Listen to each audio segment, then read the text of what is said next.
Hey everyone, welcome back to Oncoffee. As always, we are here to share stories from young oncologists around the world about their journeys, their challenges, and the things that keep them going.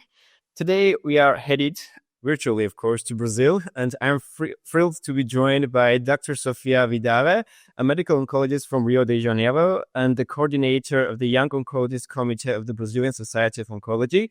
Sofia, welcome to the show. Hi, Vahi. Thank you so much for inviting me. It's a pleasure for me to be here and to talk with young oncologists from all over the world, including Armenia. Thank you.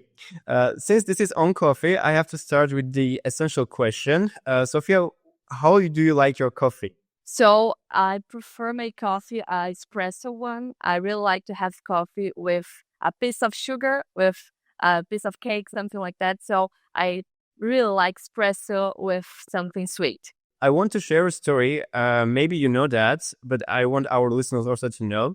So Brazil has more than just good tasting coffee. It's got a whole spice story behind how coffee got there in the first place. Back in 1727, the Portuguese who came to Brazil really liked coffee, but at that time, Brazil didn't have any coffee trees. On the other hand, the French Guinea had coffee plantations, but they wouldn't give up any seedlings. They were guarding the coffee like gold. So they sent Colonel Francisco de Melo Paleta on a diplomatic mission. While he was there, he apparently told the governor's wife, and on his way out, she handed him a bouquet of flowers with hidden coffee seeds. That's how Brazil's coffee boom began, and now, centuries later, Brazil is still the world's largest coffee producer. In fact, even I'm drinking coffee grown in Brazil right now, all Really? the way from around 11,000 kilometers away. So thank you for the coffee. Thank you so much. Cheers for that. I'm really proud of this. Please. So let's dive into your story. What was your journey like becoming a young oncologist in Brazil? What were some of the biggest challenges you faced during your training? Okay, perfect. So, I am 31 years old. Just to start my journey, I thought about doing oncology since I was in the university. I am from Rio de Janeiro. It's a big city. I think the second most popular one. I don't know if you ever heard about that, but Rio de Janeiro, it's very famous. I did my med school here, and I did my residence in clinical internal clinic, but I decided to move to São Paulo. It's another big city, and to do the oncology residency there. And this was a really important step for me because there I could have contact with people from all over Brazil. So São Paulo, it's a place where lots of young students they go to study, and it was really interesting to get in touch with people from all over the country and to see different realities. And nowadays, I'm still in touch with all those other oncologists from all over Brazil. So I think that moving to learn, even in your country or foreign, it's really important. So this move was really important to me. I lived in São Paulo for 3 years, and I grew a lot there. After that, I decided to come back to Rio. So I live here in Rio for 2 years and a half already after coming back from São Paulo. And I prefer to live here because I am close to my family, and I think that my life here it's even better. And it was really good because I could bring everything that I've learned in São Paulo to Rio. So it was really good. Nowadays, I work in a private sector and also in a cancer center here. So in Brazil, we can work in public and private sectors. So I work in a cancer center doing clinical research, mainly clinical trials, and also in a private sector in focus on lung cancer and CNS cancer. And that's my journey. Yeah, thank you for sharing. Now, as the coordinator of the Young Oncologist Committee, what kinds of issue are you hearing most often from early career oncologists across the Brazil? I think that nowadays here in Brazil, we are facing a main problem that in big cities, for example, Rio and São Paulo, the number of oncologists are growing a lot. I don't know if Armenia is the same, but the market is becoming overwhelmed. And many oncologists, they don't have a space to keep a good to have good space in here in Rio and São Paulo, and they have to move to small cities in Brazil, and that's not the reality that people faced 5 years ago. That I hadn't that problem. For example, this problem is it's really something that started from, I think, last year on now one.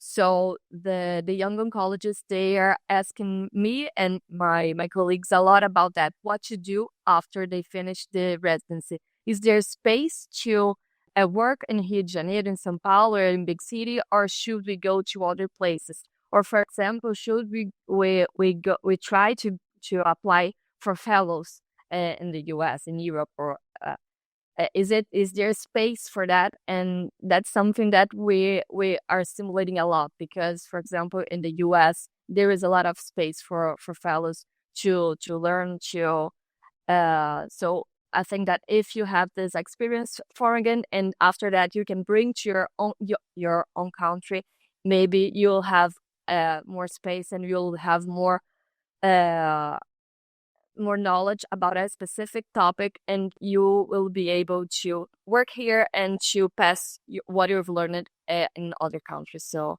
that's the main problem, actually. We don't have that same problem in Armenia. Actually, we need more oncologists, but we have other problem. Oncologists are mainly based in capital city of Yerevan, and the other regions don't have oncologists, or few of them. So it's a problem because Yerevan is very overwhelmed. The cancer centers are very overwhelmed with patients. But if the oncologists try to move outside from Yerevan, there is not much to do. So it's also a problem. But I can't compare Armenia's population with Brazil's population, because Brazil's population is very high. And I think if governments try to do something to develop oncology units, not only in the big cities like São Paulo or Rio de Janeiro, but also in other small cities, actually that can help to improve the situation. Yeah, sure. For example, a member of the Young Oncologist Committee, he graduated here in Rio de Janeiro, and he just moved to his city that he was born, and it's a small one, and he is trying to build a cancer center there. So it's really nice, because you have that challenge, and you'll help the country to develop globally, not only in big cities. So it's if you look on this other way, you can grow a lot, and you can also grow your country, but it's really nice. Yeah, that's really important, and I think other people should encourage those who are trying to make a change to develop oncology units in the different areas of the country. That's very important. You said that mentorship plays a big role in your life and career, and I couldn't agree more. What kind of mentors have made a difference in your journey? Okay, so first of all, uh, I'll tell you something that I've learned. I joined the idea. I won the idea grant last year, and I learned something that it's always on my mind. So a mentor is something really important, but you don't have to have only one mentor. So you may have many mentors for different spaces on your life. So it's something almost silly, but I have one mentor since I was born, and this is my mother. She's also a doctor. She's a geriatric, and she doesn't know nothing about oncology, but she's a mentor for my life. So she teaches me every day, and she's also a mentor for me. But regarding oncology sector specifically, after I finished my residency in São Paulo, I visited Rio de Janeiro, and I met a medical oncologist called Clarissa Baldotto. and I almost fallen in love with her because she does a really beautiful job regarding the scientific part and also the attending part. So she became my mentor. Nowadays, I work with her. So I started doing it's almost like a fellowship, but in lung cancer and CNS cancer, and we became a team. So she's my mentor. She helped me with important decisions regarding my graduation, and she also supports me a lot. So she was the one who said no. Try to. I thought that for example, I thought that I wouldn't have chance to won the idea grant, and she was no. Of course that you have the capacity for that. I think that you should do that. She wrote my recommended letter, so it's really important someone to guide you and also to support you and to present you other colleagues. So she's an important person to guide me through those decisions, but also to put me on the group to show, hey, this is Sofia Vidaurre. She is a young oncologist. She does a really a good job, and she puts me in front, and that's really nice. And I think that everyone should try to have a mentor, and not only one mentor, but mentors to help in those skills. Yeah, it's very important to have someone to guide you through the process, and you're very lucky to have one in your personal life, like your mother, and someone in oncology. I think support from parents are very important. My mother also supports me a lot, and I don't know if I wouldn't be here without her. She always tells me that a person should always try to catch the opportunity. If you lose it, maybe something not bad would happen, but nothing would be the same. So I'm trying to follow that advice and try to catch every opportunity in my life. I think it's very good advice. Yeah, you're right. Yeah, Sophia, what do you think we can do better as a field to help young oncologists, especially women? That's a really important question. I think that as a woman, we face lots of difficulties that, for example, after I graduating oncology, I couldn't see that. So nowadays we have a lot of opportunities as women. We do have. It's not like before that it was really difficult for a woman to be in the uh, job sector. But there is still, I think, still it is still difficult for us to have leadership positions and for people to respect us as leaders. For example, surgeons, some surgeons, male surgeons, older, it's difficult for them to see me as a young lady uh, becoming a leader of a team and to have to respond for me. So we have to fight for that every day. And it's an important fight. And I don't think that this is something possible. Definitely not. I think that we should keep fighting for that. If you're a woman and if you want to have a leadership position, for example, it's not every woman have to have that goal in life. But if you have, it's okay. You'll have to fight for that. I think that it's one of the main problems that we'll face in our life. I think it's difficult, but it's feasible. And if you want, you have to fight for that. And we have, again, mentors will help you with that. So my mentor, she has a leadership position and she's a woman and she helps me with that every day, showing me that it's possible. Yeah, it's very difficult for especially older generation to accept the fact that women also can lead. They can also be surgeon. I don't know. They also can do things that men used to do. It's very odd for them, but I think younger generations are already used to that, and they think equally in men and women. So I think this tendency is going to change, and women are going to be equal in the field of medicine and oncology to men. It's very important, and as a society, we have to support women in their career. For example, when I look back retrospectively, most of the students in medical university in Armenia were men. Mm-hmm. But now most of the students are female. In our group, there are 3 boys and 9 girls, and I'm very happy for that because I think as a society we achieved to something.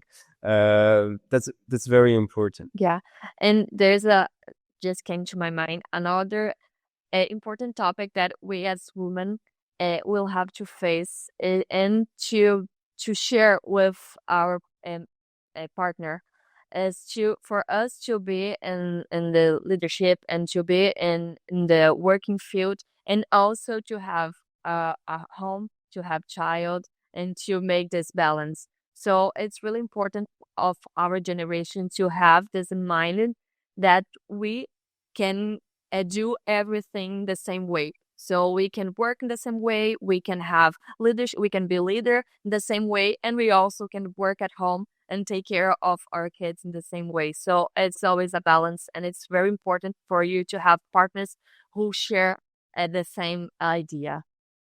Yeah, absolutely. You're absolutely right. So, talking about women in leadership, you just joined the ASCO Early Career Advisory Group. That's a really exciting role, and I congratulate you on that.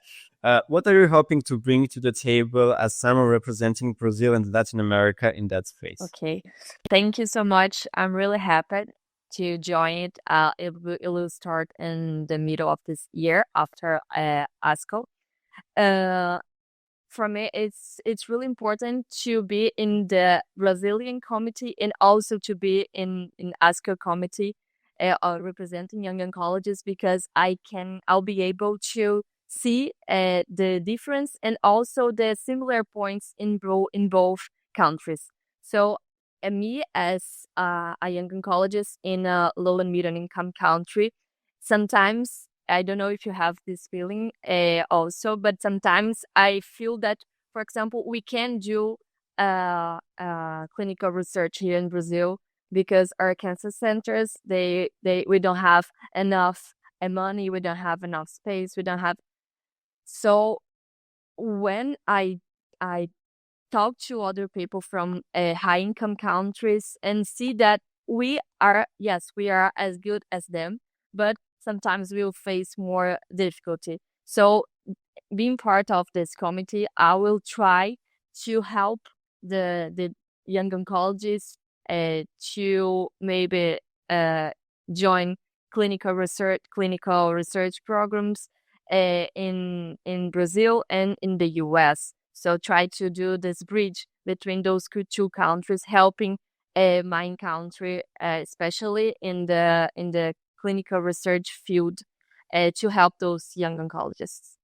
Yeah, regarding on the clinical trials in lower and upper middle income countries. So I'm doing a research on CNS tumors, and I'm happy to share that there are countries from there lower middle income countries, also upper middle income countries, and in the search, Brazil came up several times. That's really nice, and Rome didn't just build in one day. We need time for that. We have to go there step by step. Even Armenia, as several years back in the past, we didn't have any clinical trials, but now we have clinical trials also going Armenia, and Armenia is becoming a scientific hub for medical oncology, and it's very important. I think these minor steps will later in the future build up, and we also gonna have a good scientific society, a scientific hub in our countries. Yes, and I think that this, what we are doing, for example, here today, it's very important. So we are connecting people from all over the world, and those connections, they help us, for example, to do work. So now I already know you. In the future, we can share a scientific project together, and in globally way. So it's really important for us to be connected to young oncologists and to oncologists from all over the world. And that's how we develop. And we have to work step by step, just like you said. Yeah. Sophia, for someone listening and who wants to get involved internationally with ASCO Early Career Advisory Group, but doesn't know how, do you have any advice for them? Yeah, I think that the first advice is apply. Sometimes we are afraid that we won't be able to do that, that this work is not for us, but please apply. They know all of us we already have, and we will receive a lot of no's during our life, and it's okay. It doesn't make you not good enough. I received a lot of no's also. So first thing, apply, and also try to talk to other people who joined those programs. So I have two Brazilian friends who already joined the program, and they talked to me about it, and they gave me some advice. So learn about it, try to do research about it. So I think that those are the two most important topics. Don't be afraid, and if you want, uh, learn about the subject that you're applying for. Thank you for sharing the information. I hope some of our listeners will apply it after listening to our podcast and try to connect to you during the ASCO meeting. Sophia, let's talk about something a little more personal. You have shared how important it is to have a life outside of oncology, and that for you, running and yoga are a big part of that. How do those practices help you reset or find clarity in your day to day? We work and we are always focusing a lot on writing, listening to patients, reading papers, and so.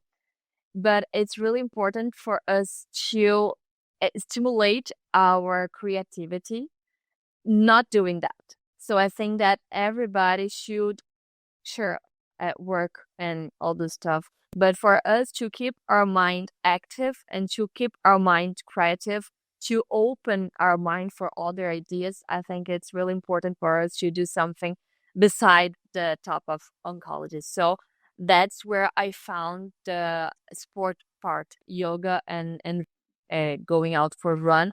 It's when I work my mind. One, yoga helps me a lot regarding concentration. So you have to be focused there, and you have, so if your mind goes to another place, no, please come back. You're here and now. And that's the same point when you're working, when you are reading a paper. So you're reading a paper, and suddenly your mind is in the coffee. No, come back here. You have to read the paper, please. So yoga helps me in this part to be focused on something. And regarding run, it's my moment to not to think about nothing, to connect myself to the nature. And here it's a beach place, to run through the beach and just to relax. I think that everyone should have a relaxed moment. Actually, I tried to do yoga, but I couldn't because I couldn't concentrate. Even it's difficult now sitting to talk to you. I want to move, but I can't, unfortunately. But you should try. You should pursue. Yeah, I hope someday I'm gonna succeed also in that. Rio de Janeiro has beautiful beaches. Do you like to run along the beach, or do you like to swim? Do you surf? No, I don't. Because you have a Great face in Rio de Janeiro. Yeah, I love going to the beach. Actually, this is a beach of Brazil. I love beach. I love this scenario. That's one of the reasons why I came back to Rio. But here in Brazil, the temperature of the water it's insane. So I barely can enter there. I don't like really cold water, so I prefer just to run through the beach and see the view and don't enter. I'm a bit afraid as well of waves, and I'm not a surfer person at all. Are you? There is no scene or yeah. But maybe you could travel to surf Yeah, I would, I would love to try surfing. Yeah, one day in maybe case you when come I to come to Brazil. Rio de Yeah. Janeiro. Thank you for sharing that. You have worn so many hats already: clinician, leader, mentor.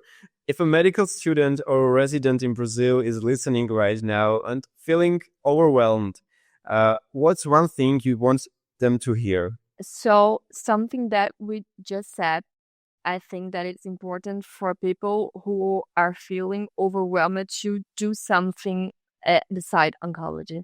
So have a hobby. I think that it's really important for you to know what you like. Try to connect with yourself and know what makes you happy. Okay, work makes you happy. Perfect. That's really nice. But think outside the box and something else that makes you happy. Is it traveling? Is it staying with your family? Is it reading? Is it connecting to the nature? So try to know about yourself, about what you like, and include that in your routine at least once a week. So I think that it's really important for you to connect with yourself, to do something that you like, to have a hobby, and to apply that in your week. And this works for me. So I'm really methodic. So I have schedule to do everything, and this helps me. So if I have an organization of my week, I have a planning of my week. It helps me to not to freak out because we all have a lot of tasks to just, okay, I just did it. So if you know your tasks and if you have a planner of the week, it helps not to become overwhelmed. So one thing really important, I think, is to know yourself and to do something that you really like beside oncology. And two, the second one and is to try to organize your week, organize what are the main things that you don't have to do everything that you have to in a week. See what is the most important things. So this I have to do this week. The other ones I will do the next one and try to put this in boxes. And I think that this really helps. Yeah, sometimes we have so many things to do, and our brain just can't process all the information, and it's freaking out. So just having a planner and planning your day or your week can really help you. And knowing the points between the work and personal life is also very important, because if you find that balance, it actually can help you be more productive in your work than I don't know, working 24-hour in a day. Um, it's very important to find that balance. It's difficult, but it's very important. Yeah, yeah. And I think that it's the only way that we can succeed. If we work 24 hours for 7 days, you won't succeed. And not only in you can succeed in work, but you won't succeed in life because you can't keep this from all over your life. Thank you for that. Sophia, thank you so much for this conversation. It's been a pleasure hearing about your journey, both inside and outside of medicine. Before we go, where can people follow your work or reach out if they want to contact you? So you can contact me. I will share my email with you. It's Sofia Vidaurre dot hotmail @hotmail.com. And also on Instagram. I don't know if you use Instagram in Brazil. We use Instagram a lot. It's Sofia.Vidaurre, and also on Twitter. So you can feel free to contact me in all of those. Thank you for sharing that information. And to all our listeners, thank you for joining us on Oncoffee, whether you are tuning in from a hospital break room, on your morning run, or sipping something strong before rounds. We appreciate you. Stay curious, stay connected, and as always, keep the coffee brewing. See you next time. Thank you so Bye-bye. much. It was a pleasure. Bye bye.